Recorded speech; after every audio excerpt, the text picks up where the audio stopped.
आज बाहर वेदरटा एत बढ़िया होती जे खाली निद मारुची। आज मत बहुत अलसुआ लगुच कि रोसई करने पड़ूनी किंतु एपटे तो रोसई तो करने पड़ो। घरे समस्ते जो खाइबे एत सुंदर वर्षा को इच्छा होना कि रोसई करने खाली कपे चा पी समस्त सहित आड्डा मारिया इच्छा हो। आड्डा मारे तो पेटटा भरबनी से झटपट किना रोसई भी करने पड़ो। फ्रिजर देखिली 3-4 पीस रुई माछर पेटी अच्छी। तापर कौन करी माँ को टिके पचारिदेली माँ कौन करी कह तो माँ कहले हो जे समय रोसई करने इच्छा होनी ताल टिके झटपट किना ये रुई माछर दही देकी टिके रोसईटा कर पका। तो फटाफट किना जाई रुई माछ गुड़ा बाहर करदेली। बाहर कर सेटा लुण गोलमरीच गुंड आ हलदी दे भलकिना माखी पकेली।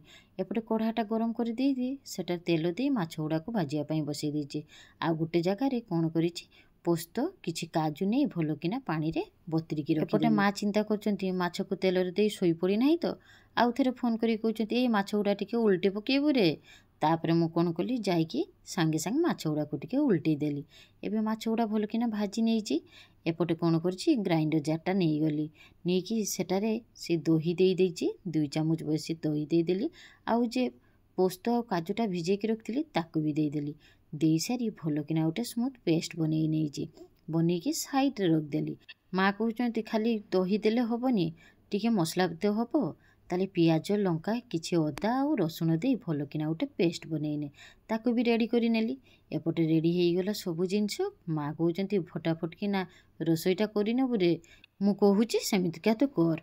कढ़ा गरम करके तेल दे देबू। तेलटा गरम हो सारा पर टिके शुक्ला लंका गुजरात दालचीनी गोलमरीच लवंग दे भल किना टिके तेल रे फुटई नेबू। तापर जो पियाज रसुण रो पेस्टटा करिचु ताकू तेल रे भल किना दे देबू। दे भल किना टिके घांटू देबू जानलु जेरको मसलाटा पुड़ीबनी। तापर जे दहीर पेस्टटा करिकी रखिचु ताकू दे देबू। आपण माने जानती कि सुंदर बास्ना होउची पूरा घर तो बासुची एरिया भी महकी जाऊँगी। एपटे तेल छाड़ी गला परे स्वाद अनुसार लुण आउ लंका गुंडटा दे देबू। तापर टिके जीरा गुंड दे देबू। एतिकी दे भल किना कस। माँ हाथ रंधा खाइबा पई तो समस्त को भल लगे। एबे तो आउ माँ हाथ रंधा डेली खाई होनी किंतु फोन करी करी सबु बेले पचारू थाए जे माँ केमिति रोसई करी। सेपटे साइड रे भात बसई देछि। आज आउ बेसी किछि मु रोसई करिबिनी शुधु शॉर्टकट किना ए रुई माछर दही देकी टिके करी दउछि। ता सहित भात टिके कंचा लंका देदेली स्वाद अनुसार टिके झाल खाइबा पई मते बहुत भल लागे सेइति पई गरम मसला दे टिके फुटेई नउछि। एपटे वर्षाटा को टिके उपभोग करी आसी सुंदर वर्षा होउछि पत्र उडा ऊपर पानी पडुछि केते सुंदर देखा जाउछि। एपटे माँ कहउचंती जा रे टिके तरकारीटा देखिने नहले वर्षा देखुथुबु एपटे तरकारीटा नहीं पुड़ी जिवो।